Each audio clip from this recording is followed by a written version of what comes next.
Jai Hind Defense Aspirants. Welcome back to my YouTube channel SSP Success. Today we are going to cover an important topic which is about India Central Asia relation. Why this region matters for Indian defense strategy. This topic is very important for your upcoming SSP, AFSP in terms of GD, lecturate and international relation. So let's get started with our topic. देखो ये जो topic है ये बहुत important है जियो political के context से and India की डिफेंस स्ट्रैटेजी के लिए भी राइट देखो अगर हम बात करें सेंट्रल एशिया की सेंट्रल एशिया में आजकल काफ़ी तेज़ी से चेंजेस हो रहे हैं। ईरान ने एससीओ और ब्रिक्स ज्वाइन कर लिया और तालिबान का एंगेजमेंट चाइना, ईरान और अब इंडिया के साथ भी बढ़ जा रहा है। इस चेंजिंग लैंडस्केप के चलते इंडिया के पास नए मौके हैं डेवलपमेंट एंड स्ट्रैटेजिक टाइज को सेंट्रल एशियन रिपब्लिक के साथ और स्ट्रॉन्ग बनाने के राइट। अगर हम देखें अभी क्या हुआ है, रिसेंटली एक नया इंस्टेंस हुआ है that was fourth Indian Central Asian dialogue right. ये जो है वो न्यू दिल्ली में हुआ जिसमें डॉक्टर एस जयशंकर ने इसको चेयर किया राइट। पहले यहाँ ऑयल गैस डील्स और जियोपॉलिटिक्स डिस्कस होती थी, लेकिन अब फोकस है development, critical minerals, counter terrorism और कनेक्टिविटी पे। ये बताता है कि इंडिया का नैरेटिव शिफ्ट कर रहा है from traditional power game to development oriented ties right. है क्या ये platform? If you talk about this platform, ये वो प्लेटफॉर्म है जिसमें इंडिया के साथ 5 सेंट्रल एशियन कंट्रीज़ हैं।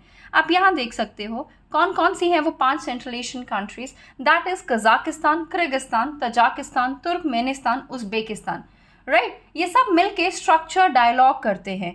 2019 में समरकुंड से शुरू हुआ था और इसका एम है trade, transport, energy, IT, health जैसे एरियाज में कोऑपरेशन करना राइट। अभी और क्या क्या चीज़ों पर डिस्कशन हुआ इस डायलॉग में वो जान लेते हैं। काउंटर टेररिज्म कोऑपरेशन को लेके बातचीत हुई पहलगाम अटैक के बाद राइट, और बोला गया अर्ली एडॉप्शन होना चाहिए UN comprehension convention on international terrorism पे। Rare earth and critical mineral को लेके बातचीत हुई, इंटरेस्ट दिखाया गया कि एक्सप्लोर किया जाएगा और इन्वेस्ट किया जाएगा रेयर अर्थ में। Then connectivity and trade facilitation पे बात हुई, एम्फसाइज हुआ कि कैसे INSTC एंड चाबहार पोर्ट का यूटिलाइजेशन होगा which was supported by Uzbekistan and Turkmenistan right. Financial and digital integration देखने को मिला। ये हुआ कि एनहांस करेंगे डिजिटल पेमेंट सिस्टम को, इंटरबैंक कॉपरेशन को और ट्रेड को specifically in national currencies. Apart from that there was a discussion on health and traditional medicine.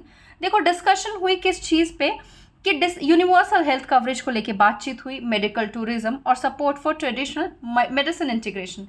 Other than that, there was a discussion about energy, technology partnership and support for India's global role in terms of what UNSC के membership की बात की जा रही है right, जिससे India अपने आप को और अच्छे से एक्सप्रेस कर पाएगा।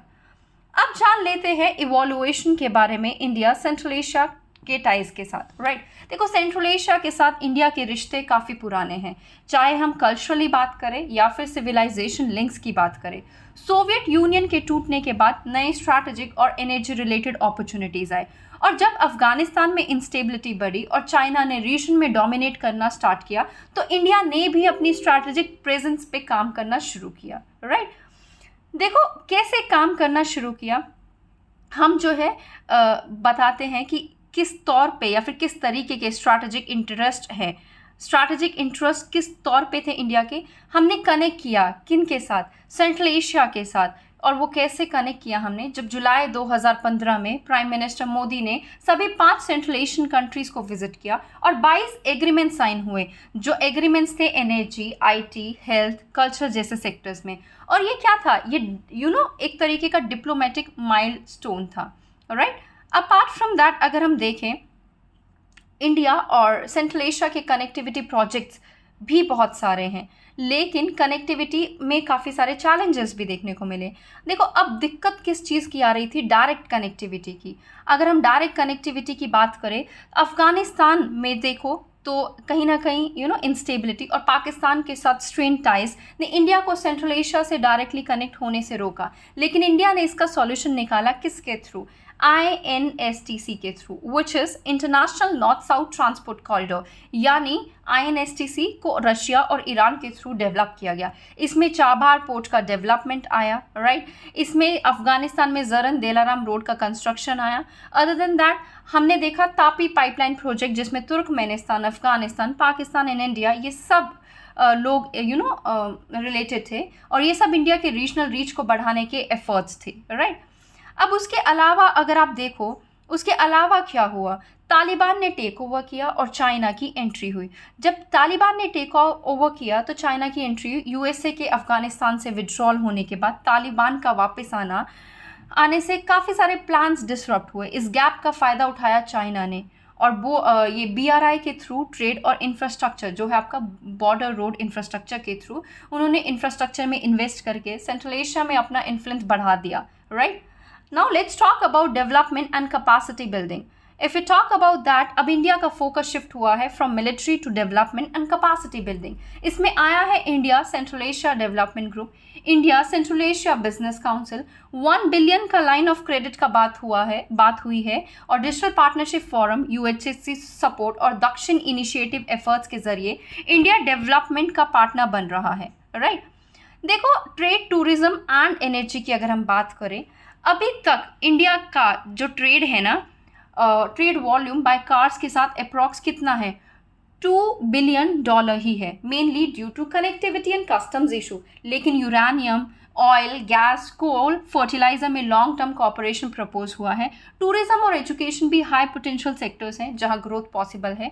और फन फैक्ट क्या है, इंडिया अभी ऑलरेडी यूरेनियम इंपोर्ट करता है कजाकिस्तान और उज्बेकिस्तान से, राइट। अदर देन दैट देखो, कंक्लूजन की बात कर लेते हैं। देखो फ्रेंड्स, इंडिया की अप्रोच अब सिर्फ कनेक्टिविटी या सिक्योरिटी पे फोकस नहीं है, बल्कि डेवलपमेंट, इनोवेशन और रीजनल स्टेबिलिटी पे भी सेंटर्ड है।